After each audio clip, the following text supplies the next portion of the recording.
됐습니다. 한 명은 뇌물을 받아서 또 한 명은 인사청탁의 대가로 돈을 받은 것으로 드러났습니다. 이런 일은 과거에도 많았습니다. 세무조사로 장영자 사건을 잠재웠던 5대 안무역청장은 기업들로부터 대선 자금을 모금한 사실이 드러나 6대 성용욱 청장과 함께 실형을 선고받았습니다. 문민정부 이후 취임한 10대 임채주 청장 역시 기업들로부터 166억 원의 대선 자금을 끌어모으는 이른바 세풍 사건을 일으켜 개혁을 추진하던 국세청에 찬물을 끼얹었습니다.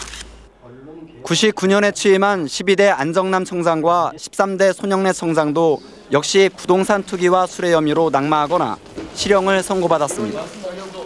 16명의 역대 청장 가운데 사법 처리만 6명. 국세청이 돈과 인사권을 가진 권력자에 얼마나 취약한지를 보여준 셈입니다.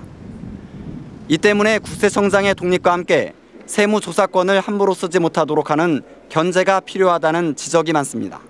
미국 같은 경우에는 이제 임기 보장해주고 연임까지 인정해주는 반면 국세청을 외부에서 감독하기 위한 그런 기관도 함께 설치되어 있어서 하지만 힘을 가진 사람들이 국세청의 막강한 힘을 개인의 욕심을 위해 이용하려는 유혹을 버리지 않는 한 국세청의 황골탈퇴는 쉽지 않아 보입니다.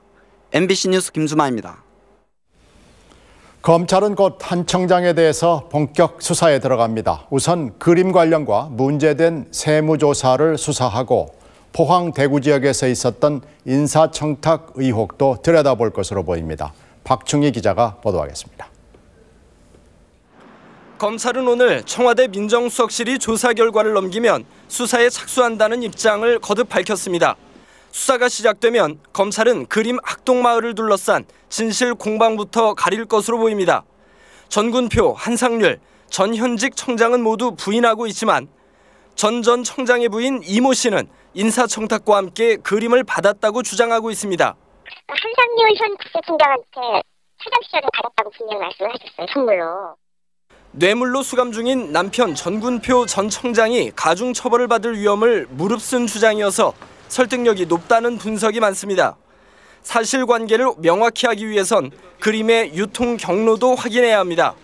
문제의 그림은 지난 2005년 전시회에 나온 뒤 작년 10월 이 씨가 갤러리에 판매를 맡길 때까지 3년 동안 행방이 묘연합니다. 한 청장이 조사국장 시절 이 그림을 전시한 K갤러리에 세무조사를 지휘한 사실, 그림이 모두 5점이었다는 의혹도 수사 대상입니다. 청와대 민정라인에서 파악된 경북 포항 지역 유력 인사들과의 골프 회식도 들여다봐야 할 대목입니다. 개각설이 돌던 지난 크리스마스 날 경주 대구를 돌며 대통령 친형과 친분이 있는 인사들과 대통령의 동서를 만난 사실이 알려지면서 인사 로비설이 불거지고 있기 때문입니다. 신성해운과 밀라트 등 기업 세무조사와 관련해 제기된 추징금 감면 의혹에 대해서도 폭넓은 조사가 이뤄질 것으로 보입니다. 검찰 관계자는 그림의 대가성이 인정될 경우 뇌물수수죄가 성립한다고 말했습니다. MBC 뉴스 박충희입니다. 오늘 새벽 서울과 중부에 갑자기 눈이 내렸습니다. 서울에 5cm 쌓인 곳도 있었습니다. 이 눈 기습에 고생 많았습니다. 박주린 기자입니다. 차량들이 맹렬하게 헛바퀴를 돌며 힘겹게 오르막길을 오릅니다. 눈길에 갇힌 승합차는 사람들이 힘껏 밀어낸 뒤에야 겨우 움직입니다. 빙판길 위에서 브레이크를 잡아도 소용이 없습니다. 눈 와서 미끄러워서 앞으로 가더라도 막 옆으로 틀어지고 돌아지고 돌고 그러죠. 사고도 잇따랐습니다. 오늘 낮 12시쯤 서울 강동구 올림픽대로에서 눈길에 승용차가 전복돼 40대 운전자가 다치는 등 크고 작은 사고가 이어졌습니다. 거센 눈발은 마음 급한 출근길 시민들의 발목도 붙잡았습니다. 도로를 꽉 메운 차량들이 이리저리 뒤엉켜 좀처럼 앞으로 나가기 어렵습니다. 평소 같으면은 뭐 시청까지 오는 데는 한 40분, 40분 정도 걸리는데 갑자기 눈이 와가지고 1시간 이상 이런 걸 다 겪었습니다.